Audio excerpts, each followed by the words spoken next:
merci d'être venus nombreux ce soir. On est presque aux limites là, de ce qu'on appelle la jauge Covid dans ce chai qui nous accueille une fois de plus. Et vous pouvez voir une magnifique exposition sur tous les musiciens qui sont venus sur ces 30 ans.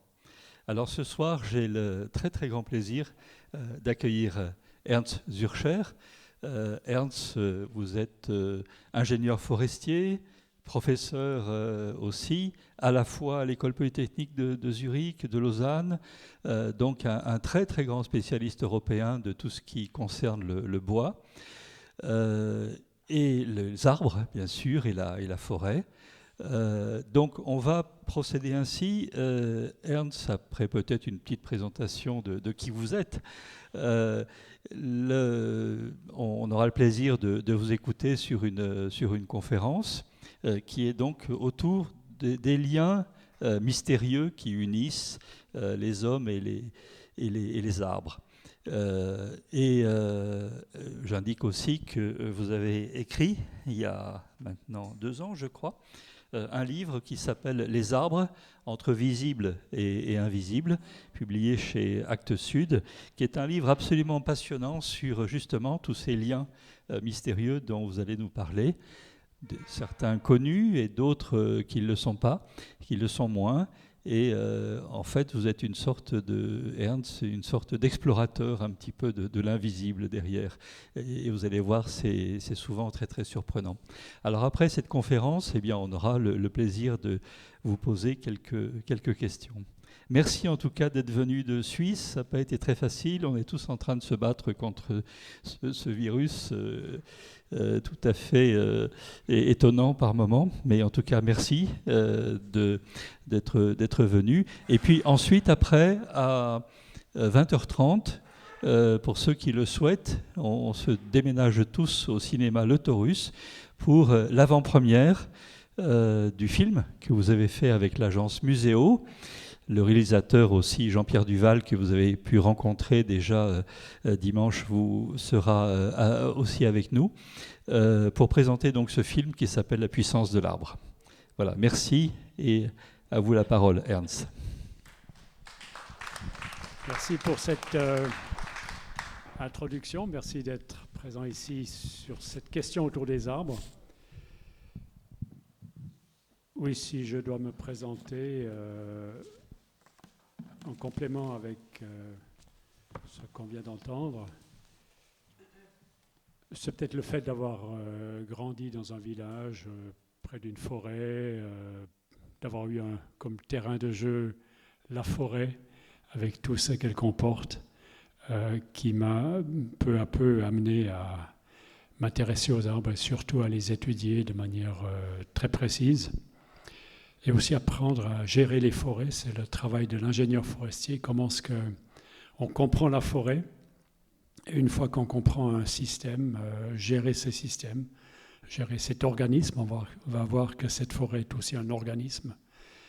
C'est quelque chose qui m'a toujours intéressé et sur lequel j'ai maintenant concentré un peu la réflexion et aussi l'étude de la littérature, mais aussi mes propres recherches qui ont aussi touché à des aspects très très peu connus de la forêt et des arbres et du monde végétal.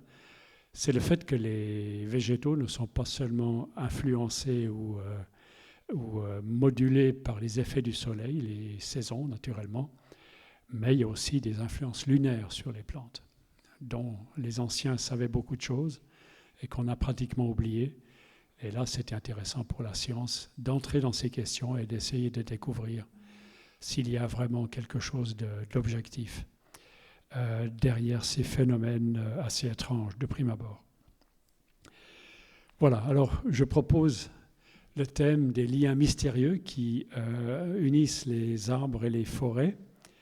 Ces liens qui deviennent de plus en plus évidents lorsque les arbres commencent à souffrir. Et c'est un peu dans l'optique du livre « Les arbres entre visibles et invisibles » qu'on a toujours une partie visible d'un arbre et une partie invisible. Naturellement, la partie aérienne et la partie racinaire, dont on a très longtemps su presque rien du tout. Et il y a aussi la partie visible de l'arbre et la partie invisible. Visible, c'est la concrétisation de cette biomasse, de cette morphologie de l'arbre, différente pour chacun.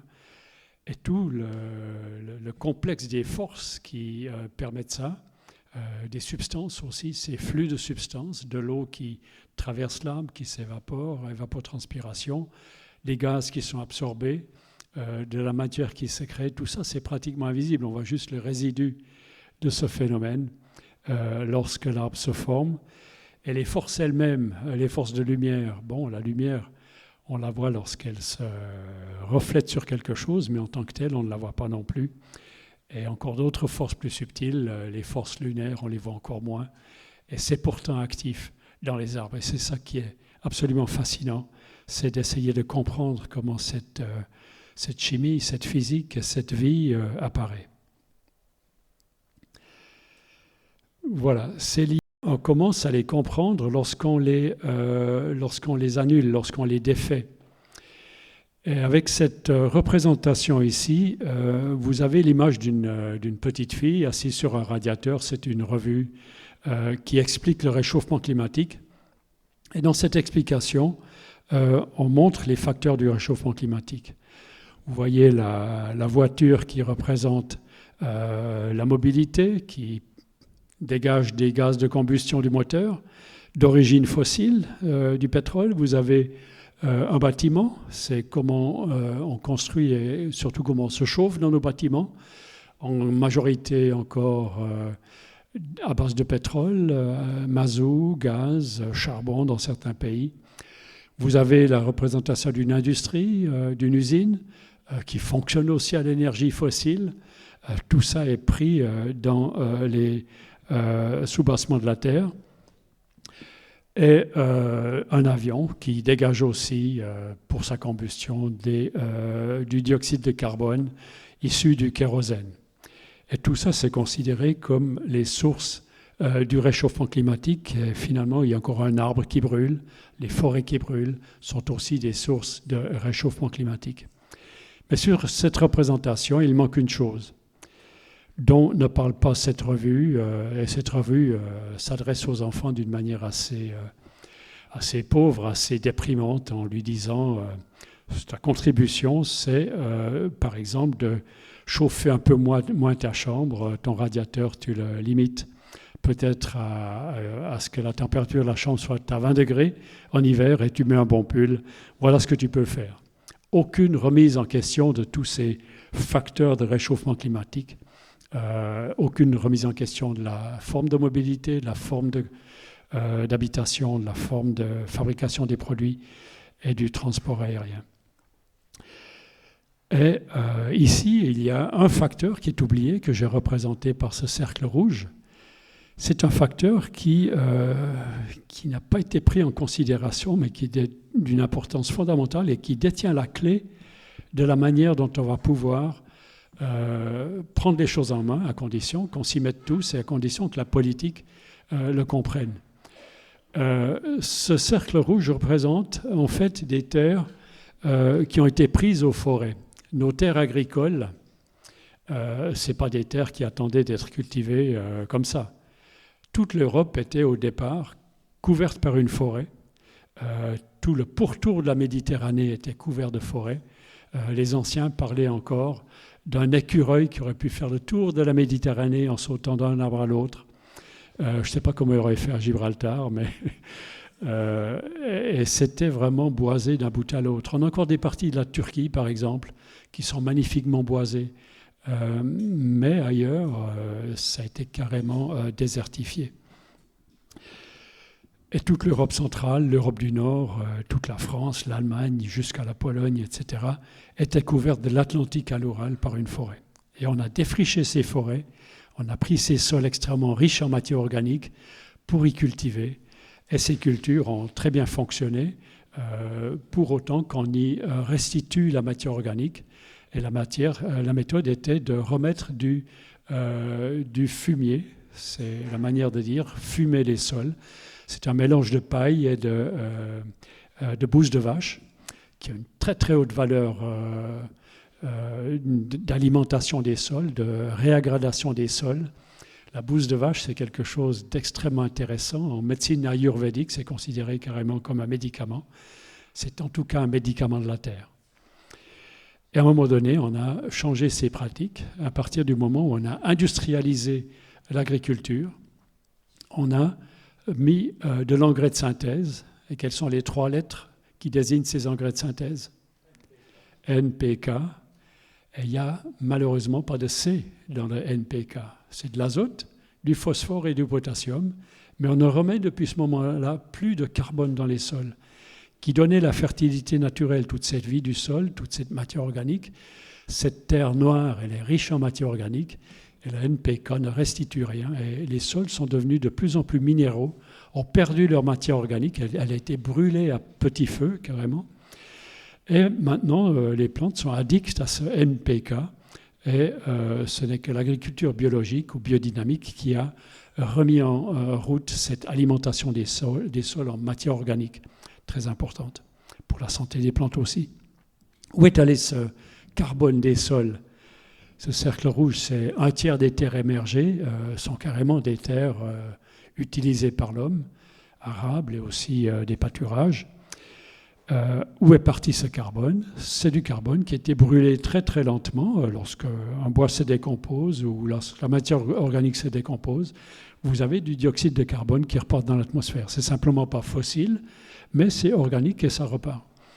Donc on estime que les sols qui ont été convertis de forestiers à industriels modernes ont dégagé une considérable quantité de dioxyde de carbone, ont été des contributeurs à l'effet de serre. Et de savoir ça, c'est quelque chose de très utile puisque on sait maintenant où il y aurait un potentiel de remettre du carbone. Beaucoup plus simple que les géo-ingénieries que les ingénieurs aimeraient nous expérimenter et mettre en œuvre. C'est-à-dire aller capter le dioxyde de carbone à la sortie de l'usine pour la canaliser et l'infiltrer dans les tréfonds géologiques, des technologies dont on n'a pas encore vu le début d'un commencement. Et là, on a en fait un stock possible de carbone qui est là, qui attend, c'est la terre, c'est les terres arables, les terres qui ont perdu leur carbone, qui ne demandent que de le recevoir en retour, parce qu'en plus des engrais de synthèse qui ont minéralisé la terre, on a appliqué des produits, entre guillemets, phytosanitaires, qui ont stérilisé les sols, en fait. Là, toute la microbiologie des sols a été affectée par ces substances qu'on s'interdit d'utiliser en agriculture biologique, en agroforesterie biologique, en biodynamie. Et là, en remettant ce carbone, en remettant la matière organique, on peut réinsuffler de la vie dans les sols et de la fertilité naturelle, qui est en fait potentiellement énorme. Une forêt naturelle, comme on les a chez nous, c'est une production de 10 mètres cubes de bois par hectare et par année. Alors, vous pouvez transformer ça en choux, en carottes, etc. C'est pas mal. Et ça, c'est simplement par des processus naturels qu'on commence à vraiment comprendre. Voilà, la suivante. Alors cette petite fille, on lui racontait des histoires et elle se les laissait raconter quelque temps. C'est la représentation précédente, je l'avais peut-être depuis une demi-douzaine d'années, même plus. Et entre-temps, elle s'est réveillée, cette petite fille, vous la reconnaissez ici, presque à l'identique, c'est Greta Thunberg. La jeunesse est en train de se réveiller parce qu'elle voit qu'elle a le monde actuel tel qu'il se présente lui semble extrêmement inquiétant, extrêmement bouché dans les perspectives de vie. Et ces jeunes sont extrêmement inquiets et ne veulent pas entrer dans ce même cycle où on intensifie encore l'exploitation de la terre et la surexploitation de ce qu'on appelle les ressources, où rien n'est donné en retour à la terre. C'est toujours d'accord, c'est bien de prendre, mais il faut rendre quelque part. On a pris à la terre sa fertilité et maintenant c'est le moment de rendre de la fertilité à la terre.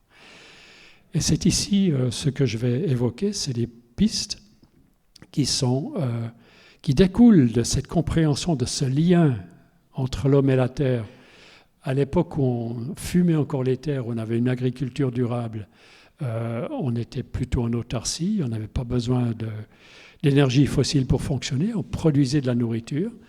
Et c'est de nouveau possible, donc recréer ce lien de prendre et donner à la terre ce dont elle a besoin lorsqu'on la cultive. Voilà un premier lien qui s'est brisé et qu'on peut rétablir. Il y en a d'autres aussi qui sont très précieux. La suivante. Voilà, alors un des liens qui caractérise ces anciennes cultures qui ont su travailler avec la terre, pas toutes les cultures, certaines ont laissé des déserts derrière elles, la célèbre citation de Chateaubriand, mais certaines cultures très anciennes ont su travailler avec la terre et pas contre la terre, contre la nature. Et ce qui est intéressant dans ces anciennes cultures, ces cultures qui ont réussi leur histoire, qui n'ont pas anéanti ce qui les nourrissait, ces cultures ont eu quelque chose de très particulier. Elles avaient en général un arbre au centre de leur cosmovision, de leur vision du monde. Ici, c'est un samauma, un ceiba de la forêt amazonienne, un géant du monde végétal qui surplombe la forêt. Et lorsque vous vous approchez de cet arbre, on peut montrer à quoi ça ressemble. Vous arrivez devant ça. Et ça, c'est l'arbre sacré des Amazoniens, des Indiens d'Amazonie, le samauma. Et là, vous avez des enfants qui essayent de grimper sur les contreforts racinaires de cet arbre. Et c'est un arbre absolument étonnant. Lorsque vous êtes perdu dans la forêt, c'est l'arbre qui va vous sortir du pétrin, qui va sortir du problème, parce que vous ne pouvez pas grimper dans un arbre, vous n'allez pas voir grand-chose, vous ne savez pas où aller, il faut qu'on vienne vous chercher. Est-ce que vous faites? Est-ce que quelqu'un sait ce qu'on fait là?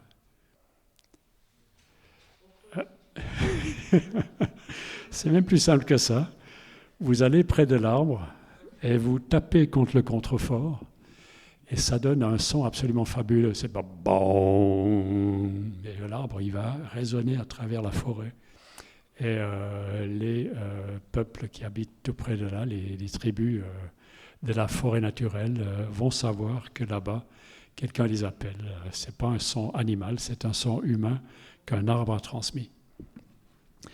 Et ça, c'est l'arbre sacré des Shipibo, des Ashaninka. Et chez nous, on avait aussi, dans nos cultures ancestrales, quelles sont nos origines culturelles ici? Quels étaient les peuples du passé, avant l'invasion romaine? Les Celtes. Et comment s'appelaient les Celtes de cette région côté de Marseille, là, on m'a dit que c'est les Ligures. Ici, je pense qu'il y a déjà autre chose. C'est pas un problème, on peut chercher. Essayez de chercher, ça vous concerne, c'est votre sang qui coule avec ce patrimoine. Et c'est important de se souvenir des noms aussi. Moi, je suis assez confortable parce que je viens de l'Helvétie, la Confédération helvétique, et les Helvètes étaient les Celtes qui s'étaient organisés en confédération. Et c'est resté un principe d'organisation qu'on a repris politiquement, mais on ne s'est pas souvenu de cette ancienne forme. On a été inspiré par l'organisation politique des États-Unis en 1848. Mais les États-Unis s'étaient organisés en s'inspirant des tribus indiennes, des saints peuples, des 7 peuples indiens du nord-est de l'Amérique, qui avaient créé une confédération avec 2 chambres, etc. Extrêmement intéressant. Une vraie démocratie d'origine indienne. Et ça, c'est intéressant. Donc, vous avez là des liens aussi avec d'anciens peuples qui sont très précieux. Et le lien des Celtes avec les arbres était vraiment très puissant. On peut voir ça à un exemple. L'exemple de l'If. On avait donc les peuples celtes. Ici, j'arrive juste pas à lire l'ensemble. On avait donc les Allobroges, c'est au sud de la région de Lyon. Les Helvètes, on voit ici. Les Séquanes. Et tout au nord, près de la Belgique actuelle, c'était donc un territoire celtique aussi, on avait des Éburones. Les Éburones, ça vient des Eburo. Eburo, c'est la racine celtique de l'arbre, if. Eburo, eu, l'if. Et un peu plus au sud, en travers, c'était le peuple des Eburovis. Les Eburovis, c'était le peuple des guerriers de l'if, ou des vainqueurs grâce à la force de l'if. Vices, c'est la victoire. Les Eburovis et les Eburones avaient leur nom dédié, en lien avec l'if, Eburo. Et c'était donc un lien très fort, il était au centre de leur spiritualité. Les ifs étaient sacrés, et de couper un if sacré, c'était la pire des profanations, avec la plus terrible des punitions. Les anciens textes parlaient de milliers de vaches qu'il fallait sacrifier ou donner en échange pour un sacrilège de ce genre-là. Et les peuples celtes, c'était par exemple aussi les peuples du sud de l'Angleterre, toute l'Angleterre, l'Écosse, mais dans le sud de l'Angleterre, il y a par exemple le département, le comté de York. Et you, c'est la même chose. If, you, Eburo, c'est toujours la même racine. Eu, York, c'est la région des Ifs. Et la ville la plus célèbre du monde, lorsqu'on est orienté moderne, c'est New York. Et là, vous avez l'IF dans le blason de New York. Donc cet IF, il nous accompagne quand même pas mal. Et même si vous allez un peu plus à l'ouest, en Europe, ici on pourrait aller plus loin que la France, parce que le monde celte ne s'arrête pas à la Gaule. Du côté de l'Espagne, c'était l'Ibérie, avec les Celtibères. Et l'Ibérie, ça vient de Ibé, c'est la même racine, c'est le pays de l'If, parce que toute la côte nord de l'Espagne, bordant l'Atlantique, du golfe de Gascogne et qui continue, est très verte, très humide. Et là, c'est vraiment l'endroit où l'If s'épanouit le mieux. Donc l'Ibérie porte son nom aussi de l'If. Et il y avait l'Ibérie du Caucase, la Géorgie actuelle, aussi dédiée à l'If. Il y a deux Ibéries en fait. Voilà nos racines, nos liens avec les arbres dans notre patrimoine. Et là, c'est intéressant, maintenant je vais entrer dans la problématique actuelle, de comprendre comment fonctionnent les arbres. Le secret de l'arbre, ce qui fait la différence entre un arbre et une plante annuelle, c'est qu'il est capable de grandir dans des dimensions incroyables. Il peut ajouter chaque année un petit peu de croissance qu'à ce qu'il avait fait dans l'année précédente. Ajouter en taille, en diamètre. À un moment donné, l'arbre aura atteint sa taille maximale et il n'aura plus que la croissance en épaisseur, comme on appelle ça comme forestier. Il va pouvoir grossir et grossir, toujours plus, alors que sa taille est restée au maximum de l'endroit possible, de l'endroit donné où il pousse. Ici, c'est peut-être 25 mètres. Une meilleure forêt, c'est 30 mètres. Et il y a des forêts où les arbres atteignent 100 mètres et tous les arbres arrivent à cette taille si on leur donne le temps. Mais ensuite, ils ne font plus que de pousser en épaisseur. Et ça fait une accumulation énorme de bois.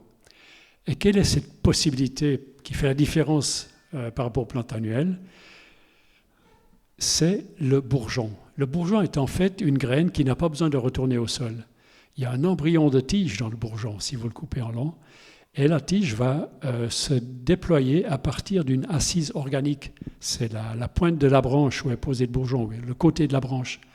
Et chaque année, vous avez de nouveau une nouvelle poussée à partir de ce support organique qui a déjà été formé l'année précédente. Et vous avez carrément une colonie de plantes sur l'arbre, et on appelle l'arbre un être coloniaire.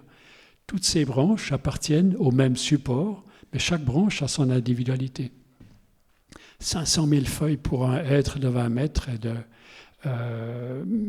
tronc de 40 cm de diamètre. Voilà ce que permet ce secret de l'arbre, le bourgeon.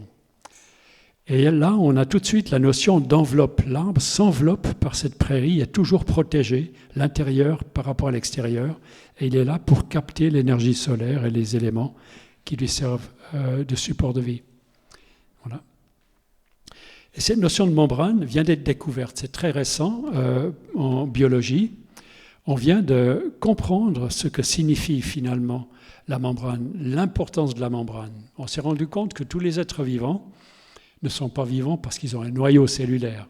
Parce qu'on connaît beaucoup d'êtres vivants qui n'ont pas de noyau cellulaire. Les prokaryotes, c'est-à-dire les unicellulaires sans noyau, sont extrêmement fréquents. Et il y a les eucaryotes qui ont un vrai noyau.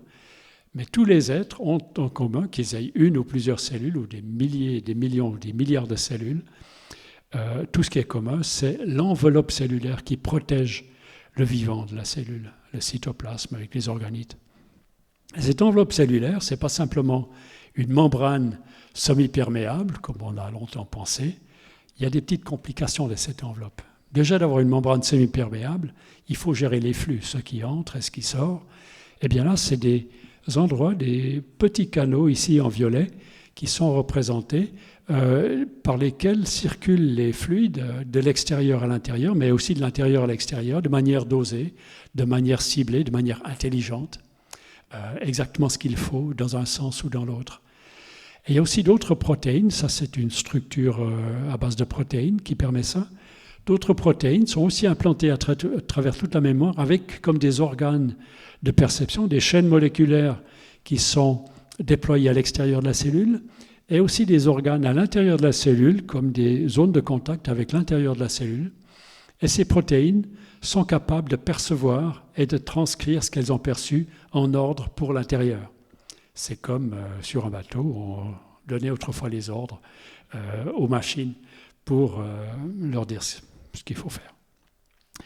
Et ici, vous avez des protéines qui permettent de percevoir toute une gamme de signaux, des signaux chimiques naturellement, mais aussi des signaux acoustiques, des signaux électromagnétiques, des signaux tactiles, donc piézoélectriques.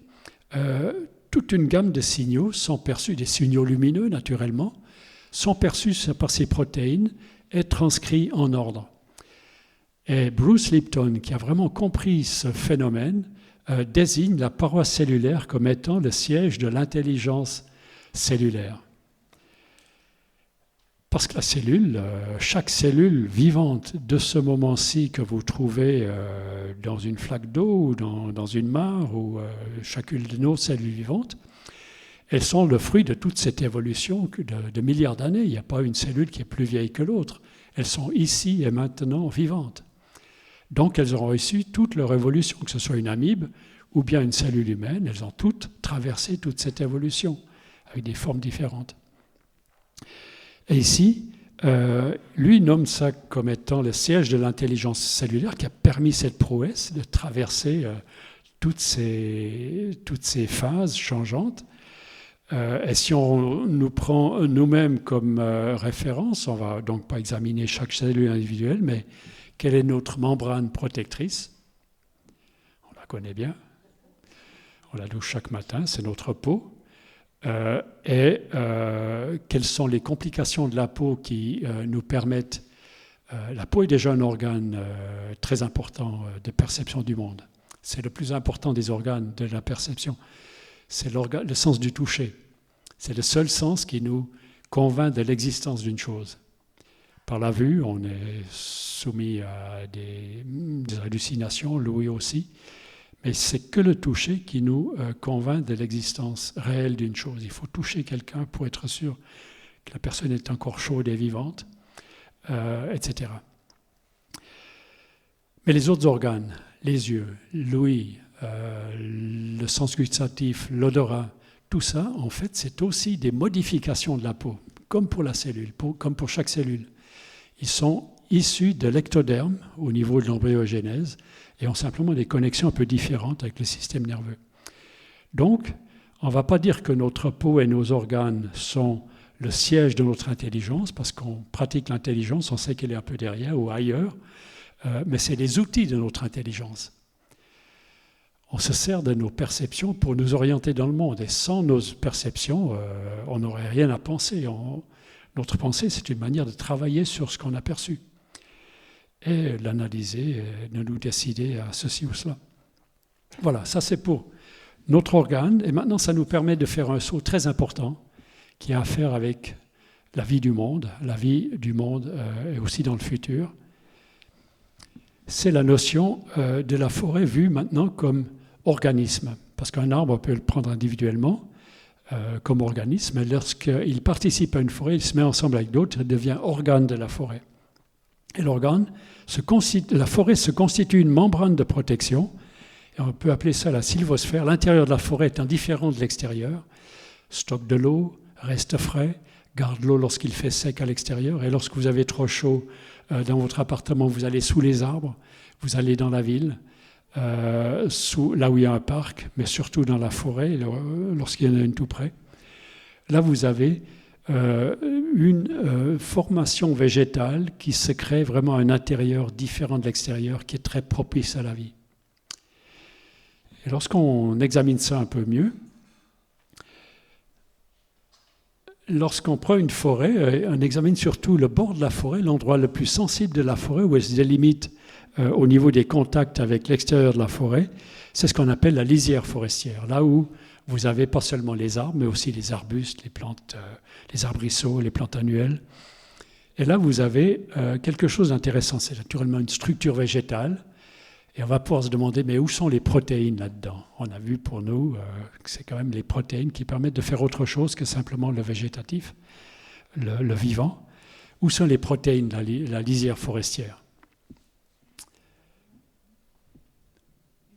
Les animaux, exactement. C'est beaucoup plus de protéines que le végétal. Vous mangez de la salade, mais vous mangez de la viande en plus. C'est le monde végétal et le monde animal. C'est les animaux, insectes, mammifères, batraciens, etc. Et là, ce qui est intéressant, c'est que ces protéines, c'est des protéines mobiles. L'animal étant mobile par nature. Mais il ne faut jamais détacher l'animal de la plante. L'animal a besoin de la plante pour vivre. Et on va voir que c'est l'inverse aussi. On ne peut pas penser l'animal ou l'être humain sans la plante. On a vraiment besoin de ce lien-là. Eh bien, les animaux, c'est le renard qui part 3 km et qui revient avec... il a chassé quelque chose, il ramène une proie qu'il va enterrer dans la forêt et qu'il va déterrer plus tard. Il la laisse faisander. C'est un excellent gastronome, apparemment. Il sait comment travailler avec ses proies. Vous avez les hérissons qui partent de 150 mètres. Vous avez la martre, etc. Les fourmis qui partent 50 mètres et qui reviennent chaque fois, alimentées, chaque fois avec des graines, etc., qui reviennent dans cette lisière qui les héberge, où il y a les terriers, où il y a les nids, etc. Et ils ramènent autre chose que tels qu'ils étaient au moment de partir. Ils ramènent naturellement un ventre plus ou moins rempli, mais avec ensuite des graines dans les déjections pour les oiseaux. Et ça vaut tellement comme parallèle, c'est vraiment comme un organe d'échange de la forêt avec son milieu extérieur lointain. C'est comme des ambassadeurs qui sont envoyés et qui reviennent volontiers sous la protection forestière, et qui reviennent différents. Ils ramènent des messages, que ce soit sous forme de graines ou autrement. On va comprendre que ces messages peuvent avoir une autre forme lorsque vous regardez la rivière, parce qu'on sait que les forêts sont à l'origine des ruisseaux et des rivières, et des sources, et de la nappe phréatique. Et qu'est-ce qui circule, qu'est-ce qui va et qui vient dans les rivières du monde animal? Les poissons. C'est des banalités que je vous demande là, mais je vous invite à regarder les poissons autrement. Les poissons, c'est aussi des ambassadeurs de la forêt pour aller loin et pour revenir. Jusqu'où? Jusqu'où est-ce que les poissons peuvent aller et revenir à l'endroit où ils sont nés? À l'océan, lorsqu'il s'agit de saumons, par exemple. Les saumons retrouvent leur rivière à l'odorat, mais ils vont très loin dans l'océan. Ils sont à la fois poissons de mer et d'eau douce. Les anguilles, la même chose, reviennent. Là, ce n'est pas pour le frais, mais la grande majorité des truites aussi restent dans la rivière, mais descendent, les alevins descendent, vont coloniser, et les vieilles truites vont remonter jusqu'à l'endroit très, très superficiel où le frais aura lieu, donc la ponte des œufs et l'insémination. Et dans le gravier, ils vont pouvoir s'implanter les œufs et les alevins vont ensuite émigrer en aval. Mais toujours, une fois qu'ils ont vécu longtemps, ils vont remonter leur rivière pour se frais. Donc les poissons, c'est des messages du bas de la rivière, où il n'y a plus la forêt, ou alors de l'océan. Et les anguilles reviennent après plusieurs années de vie dans les sargasses, par exemple. Donc leur eau est entièrement de l'eau des sargasses. parce qu'on transforme sans arrêt nos substances. Le sang est régénéré régulièrement, notre peau aussi, et l'eau corporelle, finalement, elle est à grande majorité originaire de là où on a vécu longtemps. Eh bien, ces poissons reviennent avec un message des sargasses, si on comprend l'eau dans cette nouvelle vision qu'on a, ce nouveau paradigme de l'eau, comme il est en train de se développer actuellement. Il y a une révolution scientifique autour de l'eau, autour de Gerald Pollack. Luc Montagnier est très impliqué dans cette nouvelle vision de l'eau qui est absolument fascinante. Eh bien, là maintenant, on comprend que les poissons viennent avec un message des sargasses sous forme d'une eau particulière. Voilà, alors là, ça nous permet d'aborder la forêt d'une manière tout à fait nouvelle, tout à fait globale, cette sylvosphère, et en communication. Et là, on peut vraiment parler d'une intelligence forestière. C'est une intelligence collective à laquelle contribuent ces animaux. Et cette forêt intégrale qui a toutes ces possibilités, a vraiment cette faculté de communiquer avec l'extérieur. Une fois qu'on a compris ça, on sait ce dont a besoin la forêt pour vraiment vivre et être vraiment fertile. Et si on diminue les forêts pour les limiter à une espèce et encore plantées de main d'homme et encore alignées, là on lui prend entièrement toutes ses facultés. C'est comme si on voulait réduire l'être humain à un demi-poumon. Ça ne fonctionne pas. Ben, c'est un peu ce qu'on va devoir comprendre pour la forêt, c'est qu'une forêt a certaines lois qu'il faut respecter. Voilà. Donc la forêt, c'est un organisme, mais c'est aussi un organe d'un organisme d'ordre supérieur. Je l'ai déjà suggéré avant, pour l'Europe, couverte de forêt. La forêt est un organisme de protection pour la Terre. Et si vous prenez l'image suivante, si on prend la ceinture équatoriale, c'est là où le soleil tape le plus fort. Et on sait déjà à quel point ça peut vraiment être un impact violent si on se place au Sahara ou bien dans les déserts du sud de l'hémisphère austral, Australie.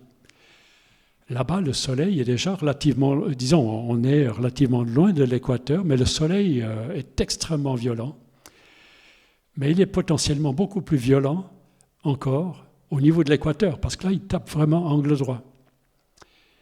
Et longtemps, on a cru que dans les tropiques, les arbres poussent bien parce qu'il y fait chaud et humide.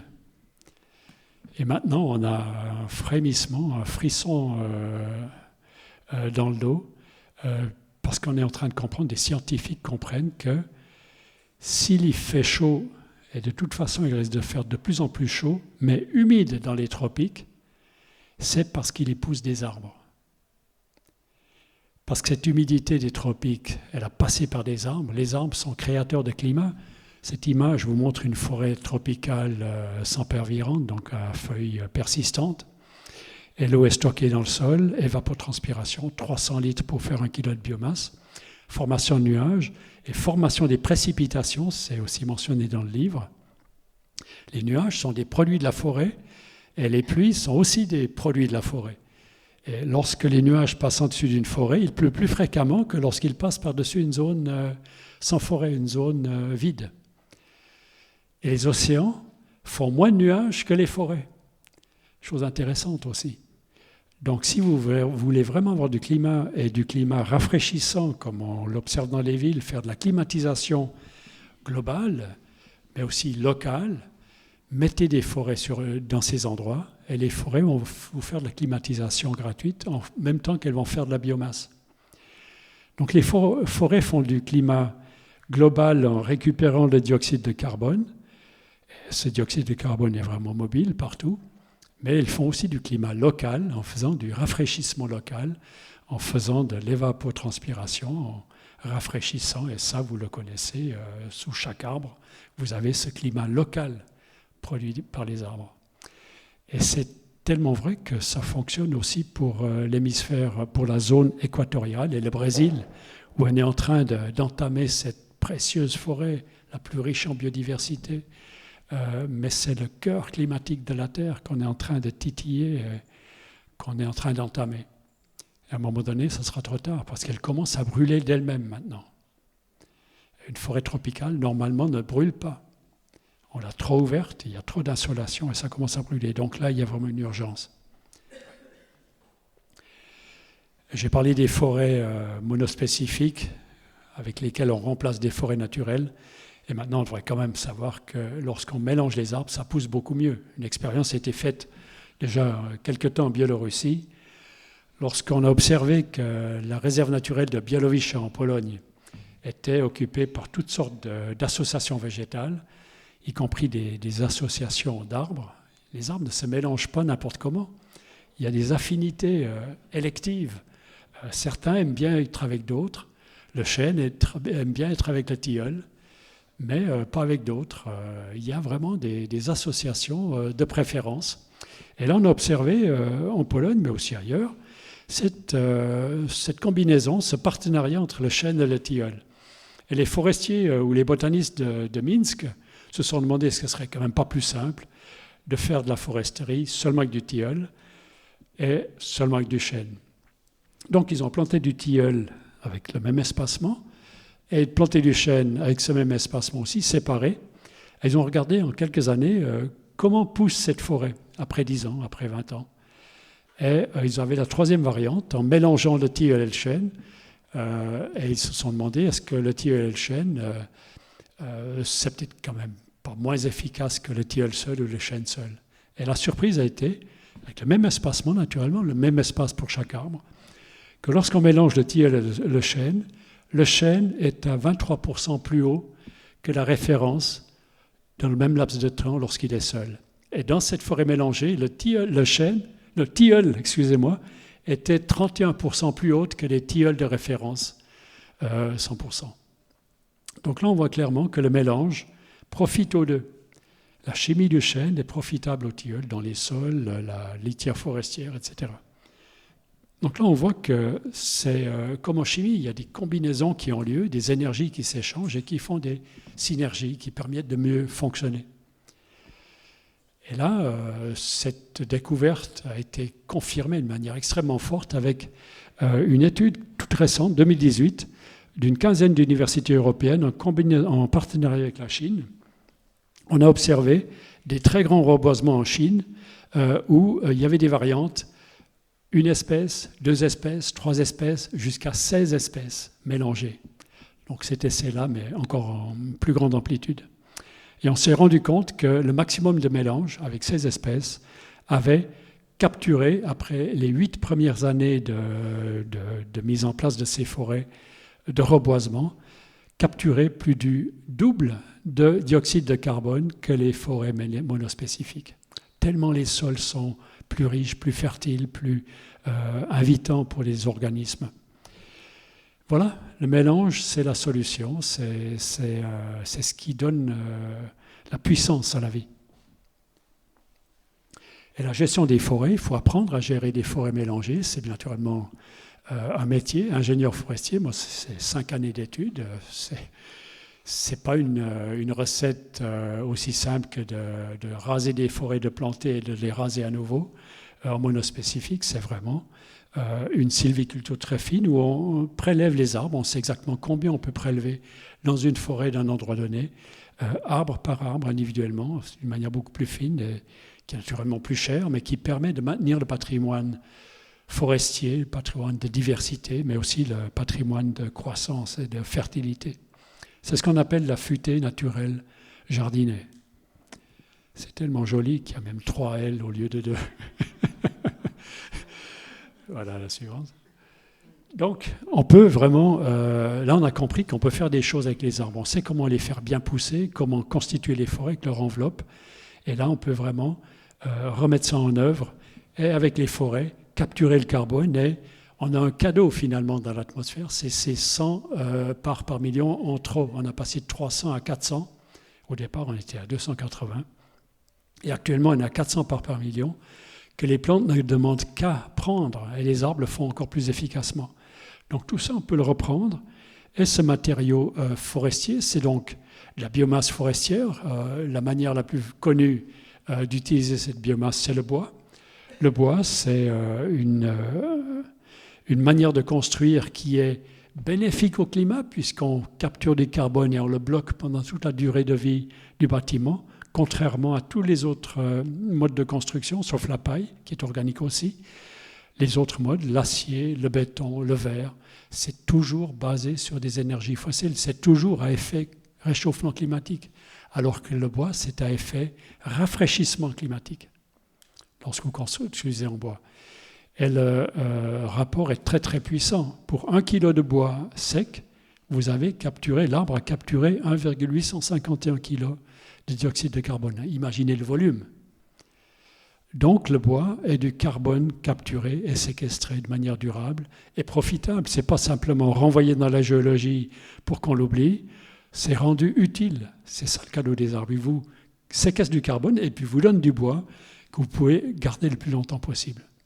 Ces poutres, elles sont là depuis 253 ans, ou je ne sais pas. C'est du carbone séquestré qui n'est pas reparti à l'atmosphère, à moins d'un incendie. Donc, on peut stocker le carbone comme bois. Mais ce que j'ai dit avant pour les sols, c'est redonner leur fertilité naturelle au sol, mais à but de culture, naturellement. On ne va pas remettre de la forêt partout, on a besoin de cultiver. L'agroforesterie, la permaculture, c'est les mots-clés pour ces nouvelles méthodes. Donc, on va pouvoir remettre de la matière organique, boramel fragmenté, le biochar, le charbon de bois pour réalimenter les sols, terra preta. Il y a des tas de méthodes et aussi des méthodes agricoles qui permettent de restructurer les sols de matière organique annuelle. C'est le semis sous couvert végétal qui est en train de retrouver beaucoup de succès. Voilà comment on va pouvoir remettre du carbone non seulement dans le bâti, mais aussi dans les sols. Et là, on est pratiquement illimité dans le volume d'acceptation et de séquestration possible. Ces sols, on va pouvoir les réagrader, on est parti de 6% de matière organique à 1%, on va pouvoir remonter à 6%, et là, on va pouvoir reprendre ce carbone de l'atmosphère Et si on le fait bien, on a la capacité de réguler aussi le climat, non seulement le climat local, les cycles hydrologiques, mais aussi le climat global. Mais il faut naturellement réduire les émissions. Mais lorsqu'on remplace un matériau de construction, par exemple, par un matériau organique, bois ou paille, ou lorsqu'on remplace le béton qui est minéral par du minéral, mais beaucoup moins énergivore, la terre compactée, il y a des briques en terre compactée, il y a des méthodes de construction à la terre crue compactée, c'est beaucoup moins nécessiteux en énergie. Et c'est bien meilleur pour le climat du bâtiment. L'argile est aussi dans cette catégorie. Voilà. Donc voilà ce qu'on va pouvoir faire avec les terres. Les déserts agricoles ne demandent plus qu'avoir de nouveau leur part d'arbres auxquels ils ont droit pour leur restituer de l'eau. Et ces terres pâles sur la gauche ont été minéralisées.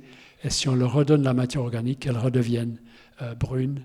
Et une différence intéressante, c'est le parfum de cette terre.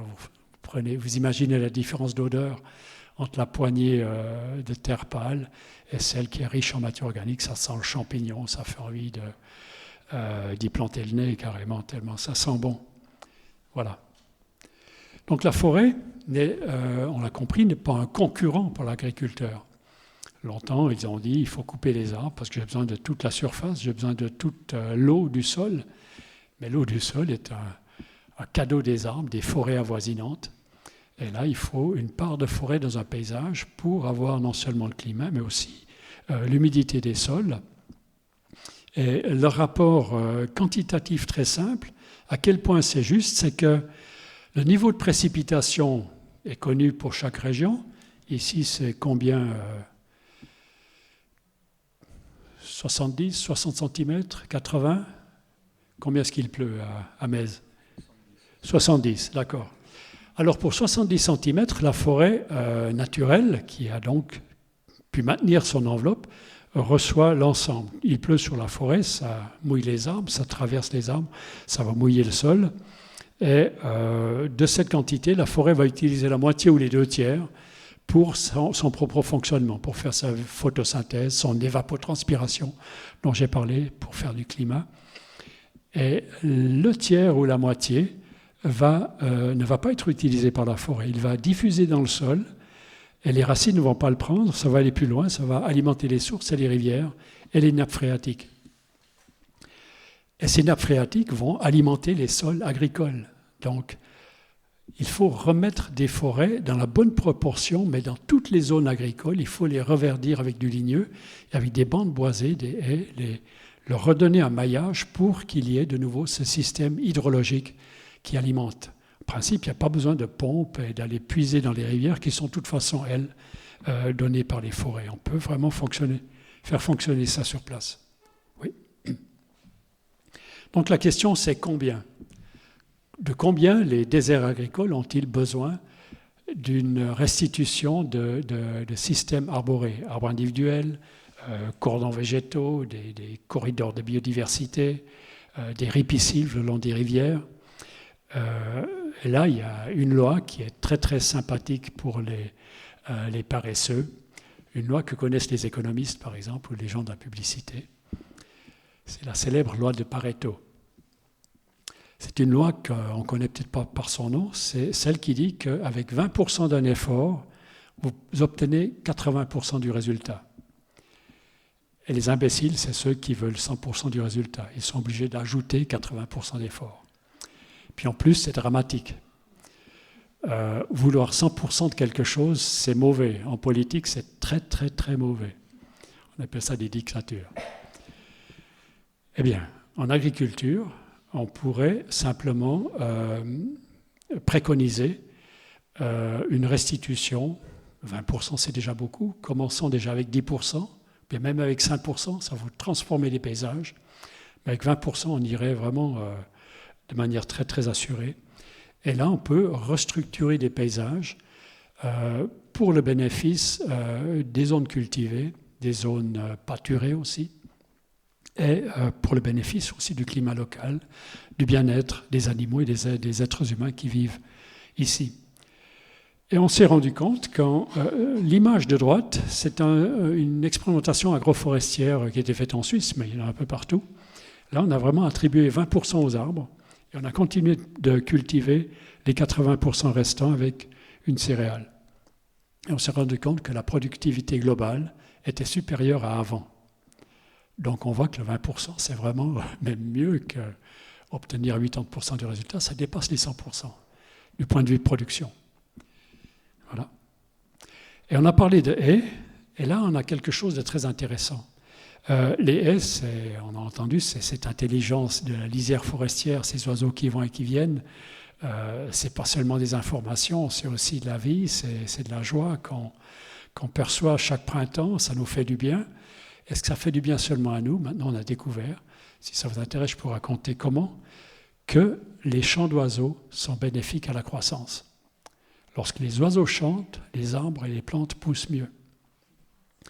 Donc là, une fois qu'on aura de nouveau des haies dans nos vignobles aussi, là, ils en ont vraiment besoin, on aura ces chants d'oiseaux qui vont mieux faire pousser non seulement la haie, mais le raisin aussi. Voilà les perspectives de la biologie moderne. Et ça, c'est l'image de ce qu'on a déjà été capable de faire. On appelle ça l'agronomie du carbone, mais c'est beaucoup trop réducteur. Ça va beaucoup plus loin que simplement remettre du carbone dans les systèmes agricoles. L'agroforestier, ça c'est en Uruguay, photographié par Yann Arthus Bertrand. Là, ce n'est pas simplement des cultures de café, de thé ou d'autres, ou de manguiers, etc. C'est des arbres qui ont repris leur place pour faire une structuration de ces zones cultivées. Et là, vous imaginez la richesse en oiseaux, la richesse en poissons aussi dans les rives. Voilà à quoi peuvent ressembler, à partir de très bientôt, tous nos paysages. Ils en ont tous besoin, dans un juste équilibre. Oui. J'ai parlé un peu de Lune au début, par rapport au Soleil. Il y a la dimension cosmique des arbres. C'est un autre lien que les arbres ont avec leur environnement, c'est l'environnement le plus lointain, le cosmos. Et les anciens avaient une connaissance de ça, ils savaient, ils observaient, ils avaient l'intuition. On ne sait pas très bien comment ces intuitions ont émergé chez eux, mais ils pratiquaient une agriculture, moi je connais le monde de la foresterie, en tenant compte de la Lune, de manière très très précise, pour obtenir des produits bien meilleures pour obtenir des bois avec certaines propriétés, et à un autre moment, c'est d'autres propriétés. Et c'est en lien avec la Terre, le Soleil, la Lune autour de la Terre, mais aussi les constellations et les planètes. Oui. Donc on a fait des recherches dans tous ces domaines-là. On a fait des découvertes majeures qu'on a pu publier, la découverte de la pulsation du tronc des arbres, ensemble avec des chercheurs italiens et français. Et on a pu publier ça dans Nature en 1998. C'était un très joli moment, et ça nous a ouvert des brèches. Et on a pu montrer que le cosmos pulse dans les arbres, surtout en hiver, lorsque le soleil est moins fort, ou en milieu contrôlé, lorsqu'on masque l'effet du soleil. Donc c'est des fluctuations, des pulsations en harmonie avec le cosmos. Et la vie est ainsi, et nous-mêmes aussi, notre physiologie. Bon, les personnes féminines le savent bien, mais même tout le monde, tous les êtres humains ont un sommeil qui est modulé par la Lune. On dort beaucoup mieux en période de nouvelle Lune qu'en période de pleine Lune. Le niveau de sérotonine et tout ça varie énormément selon les phases lunaires. Ça nous concerne aussi. Oui. Donc, ces savoirs, par exemple pour la germination, pour la gestion des pépinières, en fonction des phases lunaires, en plus des saisons, ça permet d'avoir des différences parfois énormes dans la germination, dans la rapidité de la germination, dans le taux de germination et dans la vigueur des plantes. On a fait des recherches au Rwanda, en Afrique là-dessus, très très convaincantes. Et là, on aura beaucoup besoin de pépinières pour faire ces grands projets de reboisement, pour faire cette réhabilitation des terres agricoles par reboisement multi-espèces naturellement. Et là, ça sera des plantes encore meilleures, encore plus vigoureuses, en tenant compte de ces dimensions cosmiques. Oui. Une dernière histoire, si vous êtes d'accord d'écouter encore un moment. C'est la plus étrange de tout ce que j'ai à raconter ici. C'est l'histoire d'une forme d'héritage de lait des peuples américains, nord-américains, des Grandes Plaines. Vous avez ici les tipis du peuple Sioux, Lakota, la suivante. Et là, un ethnologue qui s'était mis en lien d'amitié avec les chefs et les chamans et les porteurs de savoir de ces tribus, Fridtjof Schuon, un Balois, était vraiment entré en confiance avec Red Cloud, nuage rouge, et celui-ci lui racontait vraiment le cœur de leur savoir et de leur perception du monde. Et ce Red Cloud lui a dit un jour, le peuplier cotonnier, nous avait dit Red Cloud, le nom européen c'était Edgar, ce matin ne pourrit pas et n'est jamais rongé. Sa feuille est le modèle de nos tipis et de nos mocassins. Alors on verra la feuille du peuplier. À l'intérieur, on trouve l'étoile du matin. Alors qu'est-ce que l'intérieur du peuplier ? Comment est-ce que vous faites pour trouver l'intérieur du peuplier ? Vous prenez une tige, vous la coupez en travers, vous regardez dedans. Voilà l'intérieur du peuplier. Et qu'est-ce qui est étonnant ici, dans cette affirmation ? Qu'est-ce que l'étoile du matin ?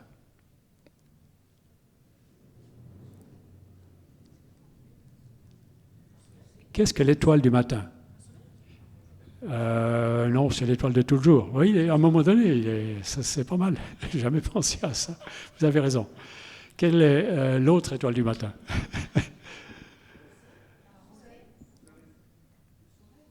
Non, c'est une bonne idée, mais il y a encore une autre réponse. Quelle est l'étoile du matin ? L'étoile du berger aussi. Voilà, Vénus. S'il avait dit l'étoile du berger, c'est la première étoile, la dernière étoile qu'on voit s'éteindre, ou le soir aussi, c'est la première qu'on voit s'allumer. Et maintenant, le paradoxe, c'est, est-ce que c'est une étoile ? Non, c'est quoi ? C'est une planète. Et malgré tout, on persiste à l'appeler étoile. C'est vraiment bizarre.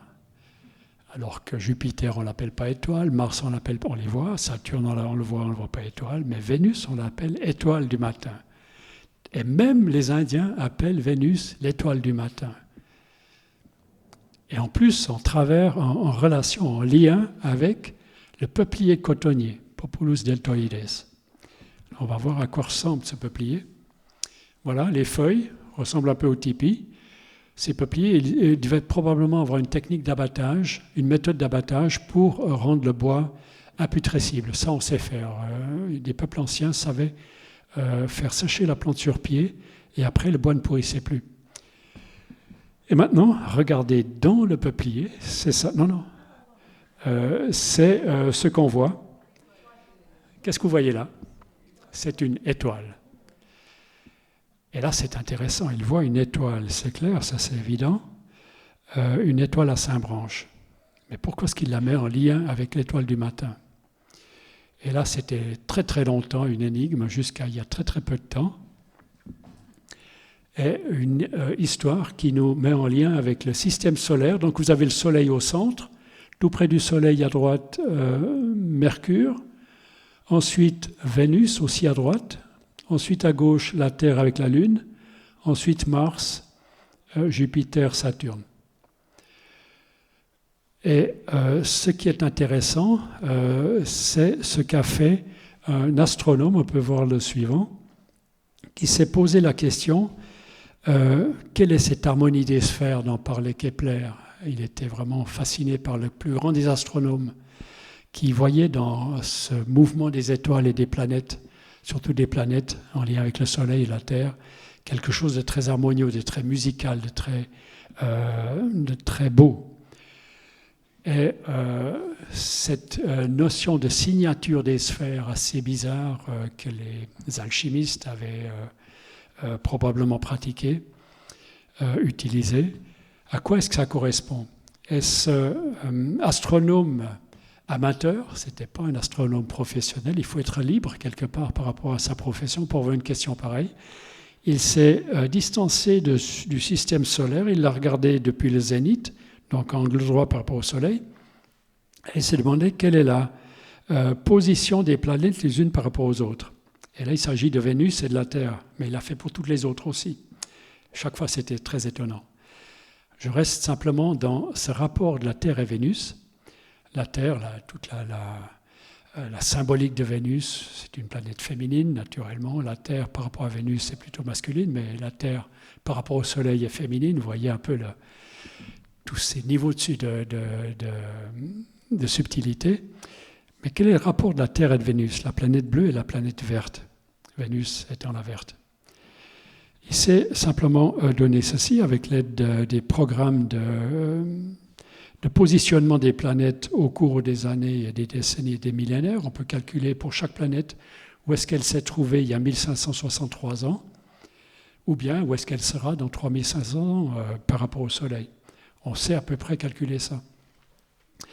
Eh bien, il a regardé quel est le rapport, quelle est la danse de la Terre avec Vénus, en dessinant le segment qui va de la planète bleue en haut à la planète verte en bas. Ça, c'est la Terre qui donne les bras à Vénus. Et elle tourne autour du Soleil à des vitesses différentes. Vénus plus vite, 225 jours, et la Terre plus lentement, 365. Donc la distance de la Terre à Vénus va sans arrêt changer, l'une rattrapant l'autre, etc. Et il a dessiné le rapport absolument invisible entre la Terre et Vénus par ce segment. Simplement le segment Terre-Vénus bleu-vert. Là, on en est au 7e, où vous voyez la signature précédente. Et d'un jour à l'autre, ça change. Et la suivante va montrer comment ça change progressivement. Ça tourne, ça forme des dessins, des orbes. Ça commence à en faire une deuxième en bas à droite. Et ça continue. Et ça ferme une boucle, et ça ferme une deuxième boucle. Et c'est absolument mystérieux. C'est rien d'autre que du virtuel. C'est invisible, mais c'est le mouvement de la Terre et de Vénus. Et ça continue. Ça fait un troisième pétale de fleur, est en train de commencer un quatrième, et jusqu'à la fin. Et voilà la Terre et la danse de la Terre et de Vénus après 5 ou 8 ans. Comment Red Cloud savait-il ça? Voilà, ça c'est une question que je laisse à tous pour passer une bonne nuit, ou bien si vous voulez regarder le film, il y a encore d'autres choses à raconter. Mais on va juste passer plus loin. Tout ça, vous pouvez aussi le voir un peu, mais il y a des choses en préparation qui vont plus loin que ce qu'il y a dans le livre, mais il y a beaucoup de choses dans le livre qui sont en lien justement avec l'arbre comme unité d'action si on veut sauver la vie de l'homme sur Terre. Si on veut durer, si on veut continuer encore quelques générations et beaucoup de générations heureuses, ça ne se fera pas sans les arbres. Si nous oublions les arbres, c'est perdu. C'est aussi simple que ça. La suivante. Donc, il s'agit de retrouver un lien de proximité avec la nature. Et ce n'est pas quelque chose de crispant et de crispé. Il faut le faire avec le jeu, avec un peu de jubilation. Et là, on a un projet qui va dans ce sens, c'est un projet pèlerinage et compagnonnage pour un monde en émergence. Parce que la question, c'est qu'est-ce que je fais maintenant? En voyant ces catastrophes de forêts qui brûlent, même la toundra, même l'Australie, Californie, qu'est-ce qu'on fait maintenant? Et là, on a un projet qui suscite pas mal d'intérêt, qui vient d'être lancé, qu'on est en train d'élaborer en détail, qui se nomme pèlerinage et compagnonnage pour un monde en émergence. Parce qu'il y a 3 constats. Le premier, c'est que le monde visible, des bâtiments béton, des villes qui poussent, qui sont en excroissance, surcroissance, des autoroutes, des routes bouchées, etc., ce n'est pas le seul monde actuel existant. Il y a un monde en émergence. Les gens qu'on a perçus un peu pendant le confinement, chez qui on allait chercher l'essentiel, c'est-à-dire la nourriture. C'est ceux qui produisent la nourriture, souvent à proximité. Ce n'est pas les grands business agro-industriels, c'est ceux qui sont vraiment maraîchers à proximité. C'est aussi un monde qui fait des choses essentielles, mais qui est trop mal payé, qui vit trop difficilement. Les néo-ruraux d'il y a 30 ans qui ont réussi, ont acquis un savoir, qui le pratiquent encore, trop mal payés, mais ont tenu le coup, ont résisté, ont voulu rester attachés à la terre. Eh bien, ce monde en émergence, les gens qui sont restés respectueux de la terre et de la nature, il existe aussi. C'est ceux qui ont converti de l'agriculture conventionnelle en bio, en biodynamie, aussi avec beaucoup d'efforts. Ça va de mieux en mieux parce que les gens reconnaissent la valeur. Mais il y a aussi d'autres métiers, ceux qui font de l'éco-construction, de l'apiculture, de l'estive, c'est-à-dire amener les vaches dans des pâturages de montagne et fabriquer le fromage en montagne. C'est un métier très dur. Mon deuxième métier, c'est le métier de fromager. C'est pour ça que j'aime bien raconter ça. Tous ces métiers-là, c'est des métiers qui sont restés respectueux de la terre, qui sont bénéfiques pour la terre, font du paysage, des paysages harmonieux. Voilà, c'est un monde qui existe aussi, mais qui a trop peu de visibilité. C'est toutes des associations locales. Ce qu'on aimerait, c'est faire un réseau global de toutes ces associations. Elles gardent leur identité, mais elles ont connaissance des autres qui font un peu quelque chose de semblable. Le deuxième constat, c'est Greta Thunberg et ces générations de jeunes qui descendent dans les rues, qui font des manifestations, qui reviennent maintenant en force, qui veulent autre chose, qui n'acceptent pas ce monde qui se croit seul existant, qui veulent quelque chose, mais ne savent pas qu'il existe ce monde en émergence. Souvent, certains le savent, certains jeunes le savent, mais d'autres pas. Donc, comment donner accès à ce monde en émergence, apprendre à faire les choses essentielles, en complément avec ce qu'on apprend dans les écoles, dans les universités, pendant les vacances, en faisant un sabbatique, par exemple, ou alors aller directement dans cet autre monde qui est vraiment porteur de futur. Et là, c'est donc la notion de compagnonnage, aller apprendre chez ceux qui savent faire, chez les maîtres de la carotte, et chez les maîtres du fromage de montagne et les maîtres du miel bio. C'est vraiment des choses très très précises qu'il faut connaître et les apprendre chez les gens qui maîtrisent le savoir. Et comment y aller? C'est la notion de compagnonnage qu'on aimerait réhabiliter. Et réhabiliter une autre chose qui est porteuse de culture, et l'Occitanie en sait un bon bout, c'est la notion de pèlerinage. Le pèlerinage qui existe dans toutes les cultures, il n'y a pas que le pèlerinage de Saint-Jacques, c'était même là avant l'Église catholique par exemple. Le pèlerinage, ça fait partie de la destinée de l'être humain. L'homme n'est pas fait pour être assis, excusez-moi, on est en majorité assis, et encore moins d'être assis toute la journée devant un ordinateur ou dans une voiture, etc. L'homme est fait pour marcher. Et l'idée, c'est de redonner de la valeur à la marche pour la transition intérieure. On a besoin de réussir la transition écologique, la transition énergétique, mais aussi la transition intérieure, c'est même la plus importante. Et de donner accès à tous ces endroits de transition en y allant à pied, en faisant un réseau de sympathisants, de gens qui supportent. On a déjà l'aide de certaines fondations, parce qu'il faudra un peu d'argent dans les louages, pour rétribuer non pas ceux qui font le pèlerinage, mais ceux qui enseignent. C'est eux qui transmettent quelque chose de précieux, que les jeunes qui apprennent vont pouvoir transmettre un jour aussi et créer leur propre projet. Et tout ça est en train d'émerger sous forme de projet. Si quelqu'un s'intéresse à ça, j'ai des flyers là-dessus. Et voilà une petite perspective. Merci pour votre attention.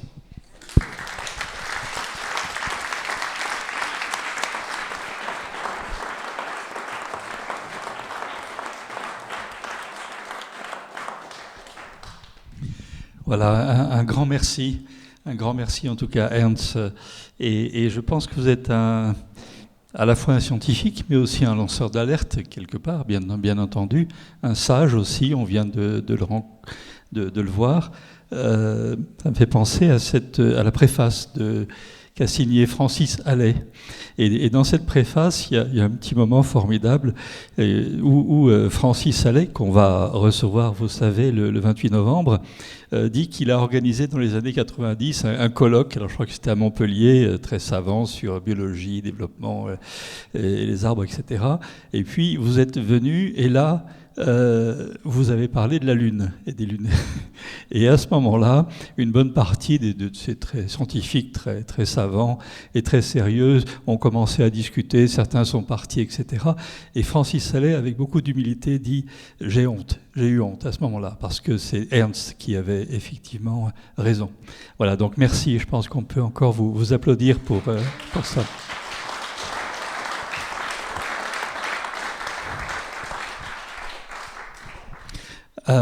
Si, un petit moment.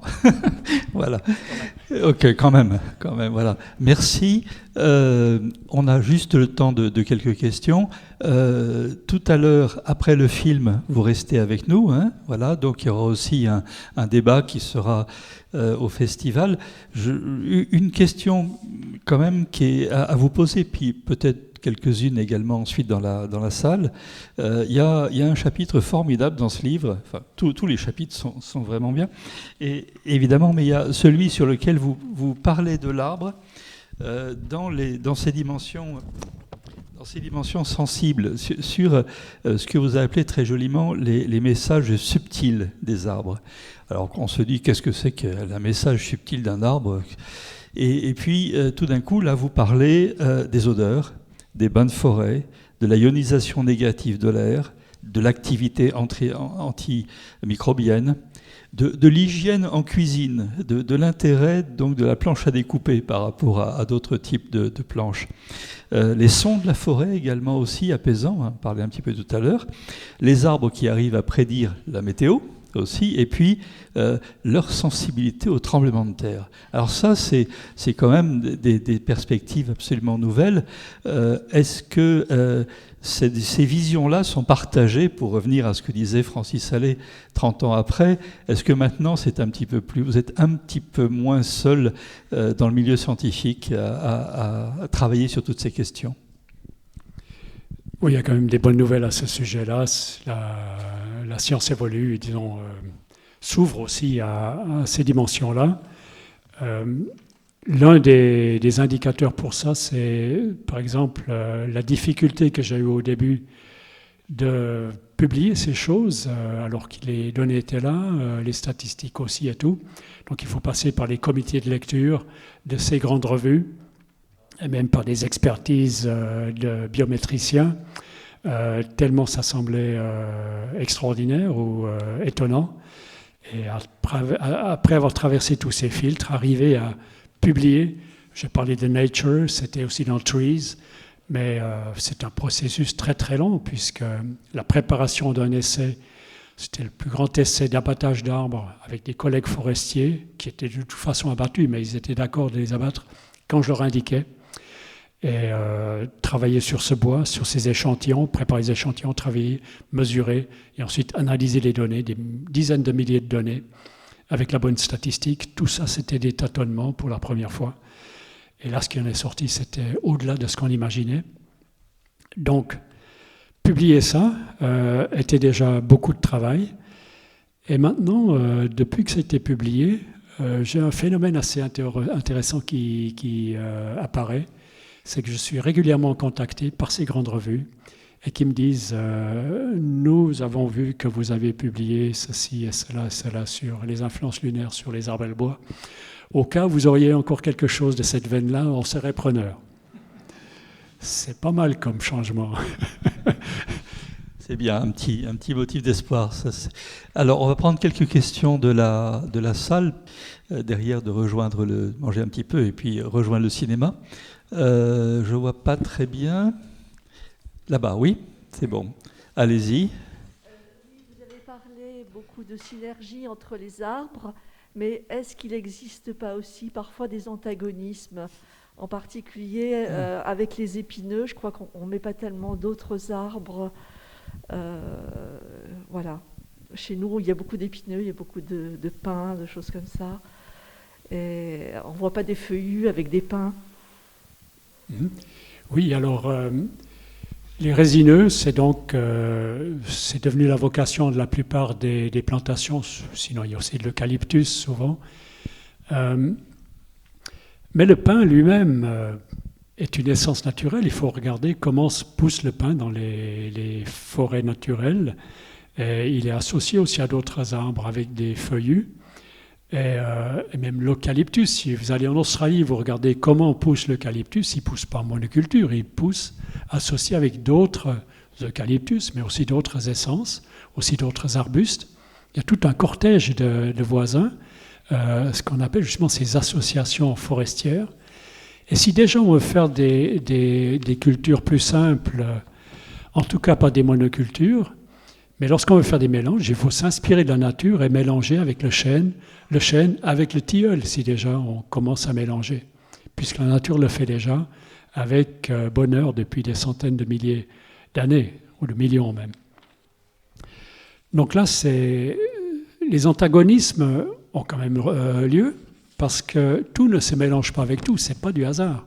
Ces associations sont sélectives ou électives.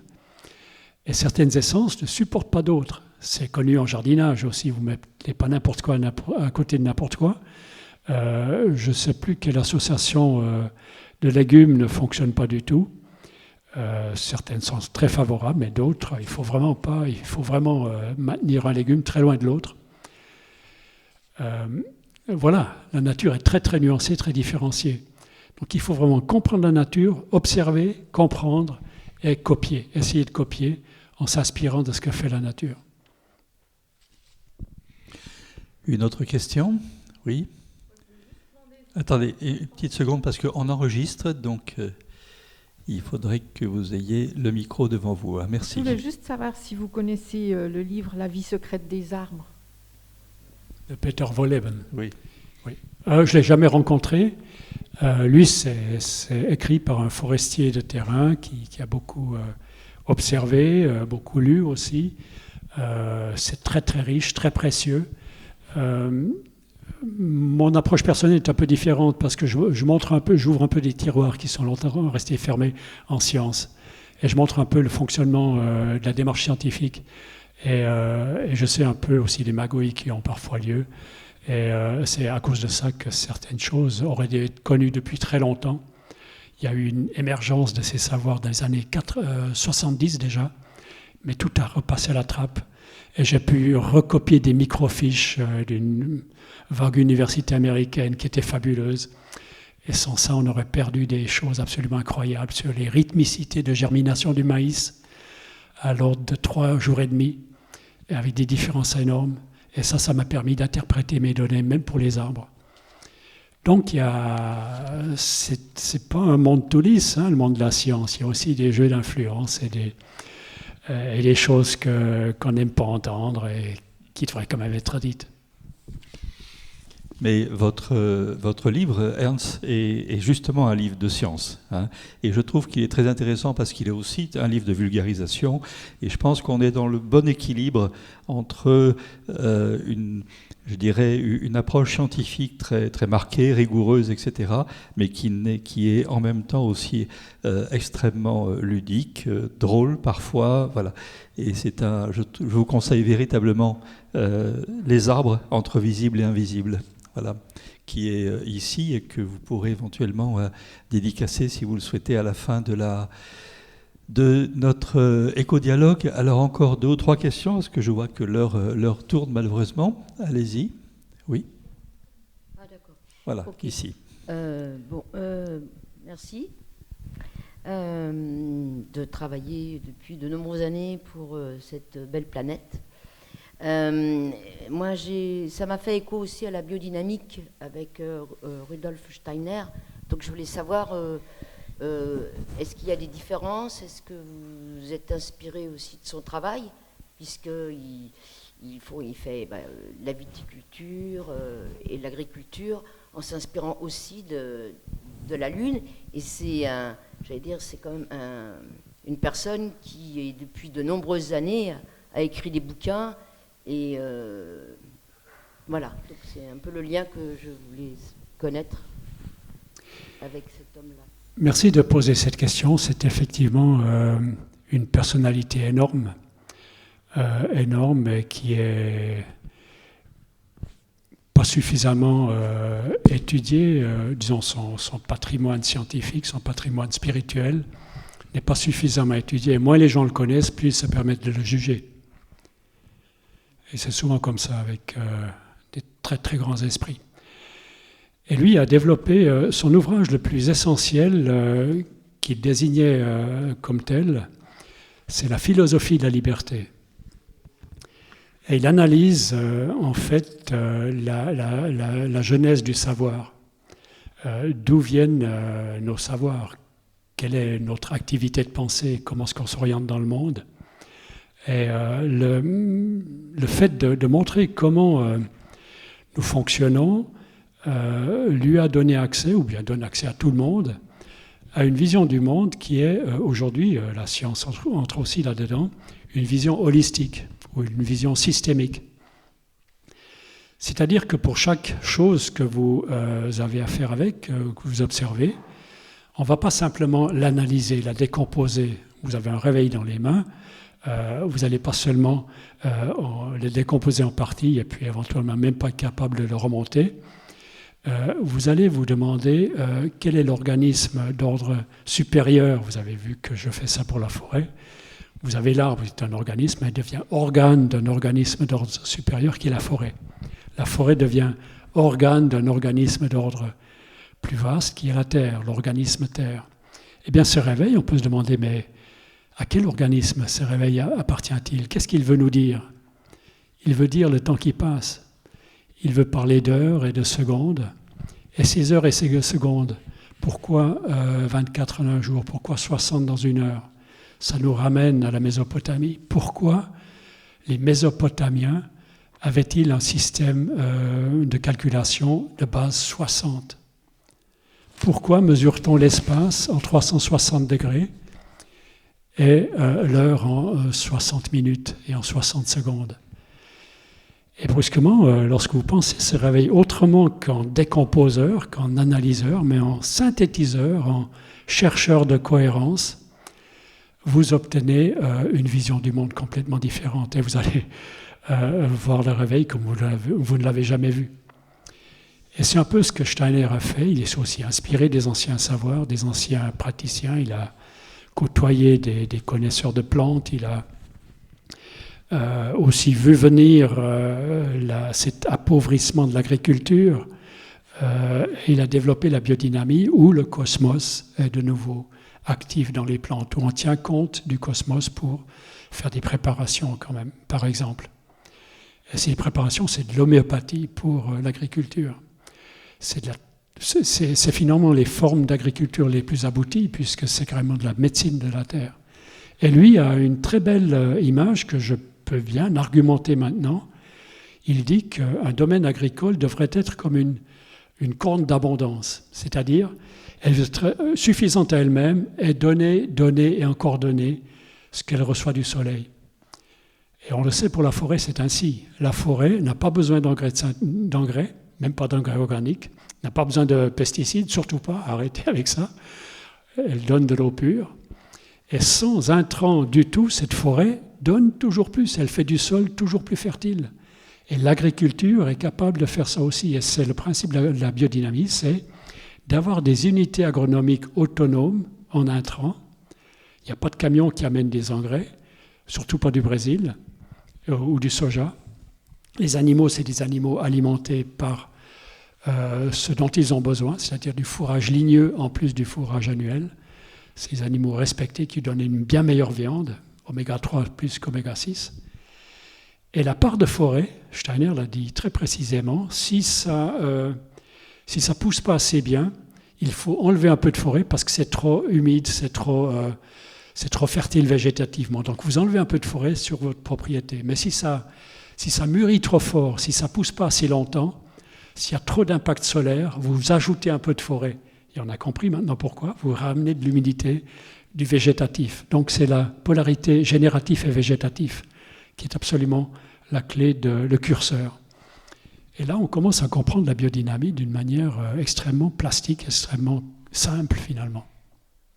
Voilà pour Rudolf Steiner. Merci de l'avoir mentionné, il mérite ça.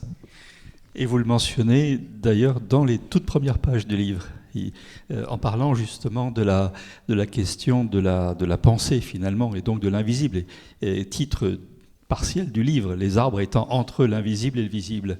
Et vous dites, pour souligner d'une autre façon la place qui revient à l'invisible par excellence, à la pensée donc, citons un aphorisme prêté à Steiner justement, même le matérialisme est obligé d'utiliser la pensée pour prouver que la pensée n'existe pas. Voilà. Est-ce que, encore une ou deux peut-être questions, mais pas beaucoup plus, parce qu'on va devoir après se séparer. Alors, est-ce qu'il y en a une ici ?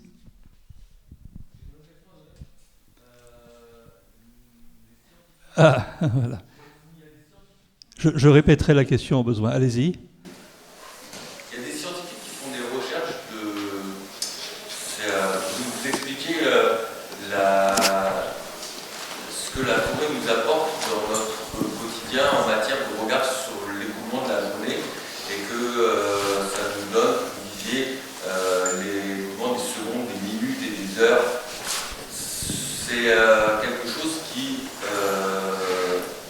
d'après des résultats qui sont donnés par des scientifiques qui font des études sur la matière, il y a quelques mois de ça, il y a des scientifiques avec des machines qui sont des études qui font de l'observation de la matière dans le cyclotron. Le résultat de la machine a donné aux yeux de l'homme le résultat comme quoi ils ont découvert une nouvelle matière. Sincèrement, il faut se poser la question, je pense, est-ce que nos techniques que l'on a élaborées sur des centaines, des milliers d'années, peut-être des dizaines de milliers d'années, ne sont pas toutes réellement aujourd'hui obsolètes et que le résultat de dizaines de milliers d'années, c'est possible, sont aujourd'hui des techniques qui mettent en face du cerveau de l'homme sa construction, la technique et la technique d'observation, en face de son cerveau, son incapacité à compter plus loin que 2 et seulement être un être qui marche à pied, qui ne sait pas compter plus loin que 2. 1, 2, beaucoup. C'est juste qu'on a deux mains. J'ai essayé de résumer.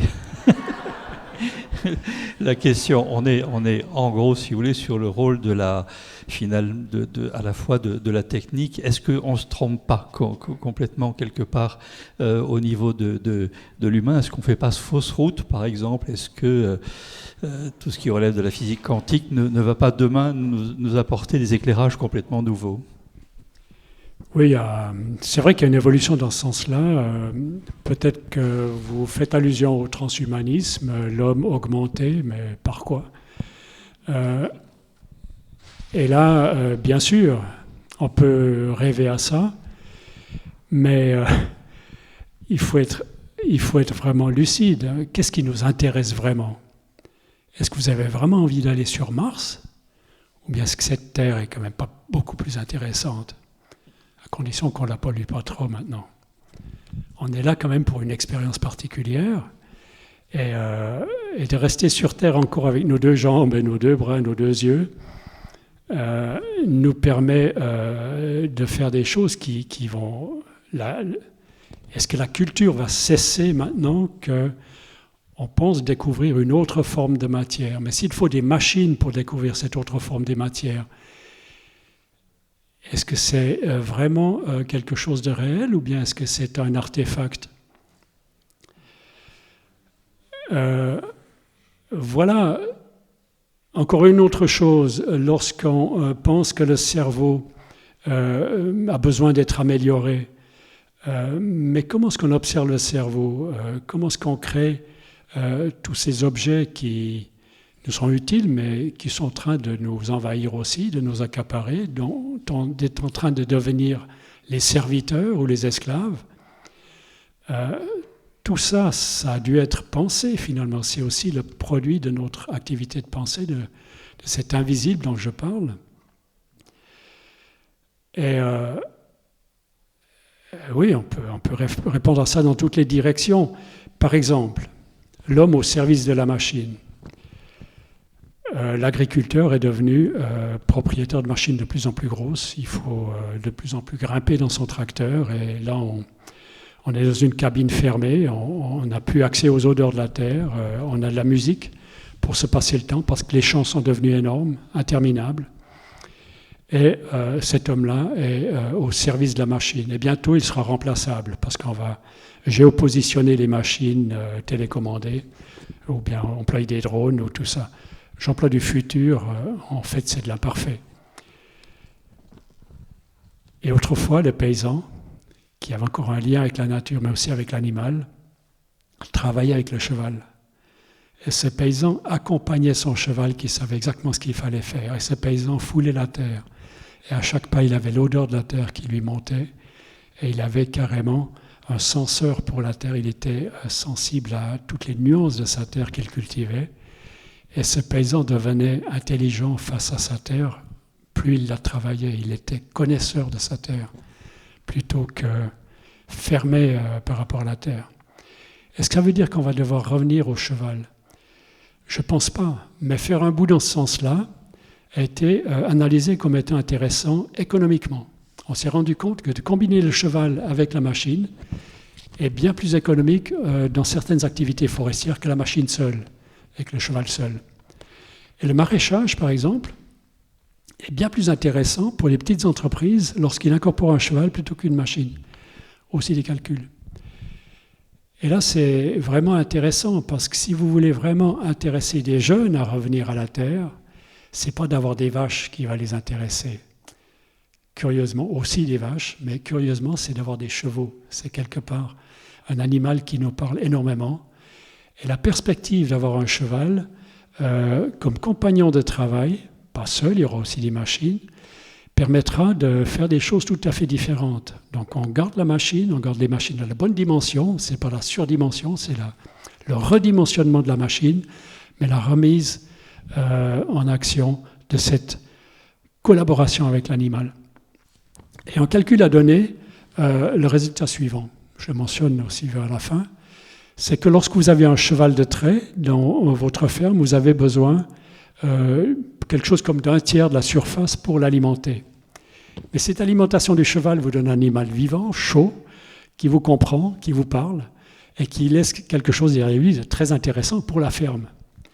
Alors que pour alimenter le tracteur avec des biofuels, on a besoin de la moitié de la surface de la ferme. Il ne vous parle pas, vous ne l'intéressez pas, et il vous laisse du gaz toxique derrière lui. Voilà, on peut choisir. Merci beaucoup.